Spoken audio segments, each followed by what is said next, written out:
أعوذ بالله من الشيطان الرجيم.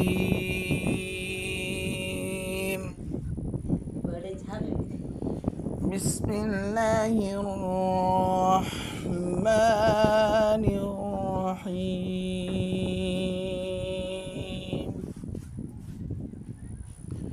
سبح اسم ربك الأعلى الذي خلق فسوى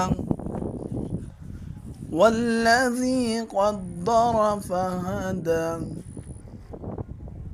والذي أخرج المرعى فجعله غثاء نحوه سنقرئك فلا تنسى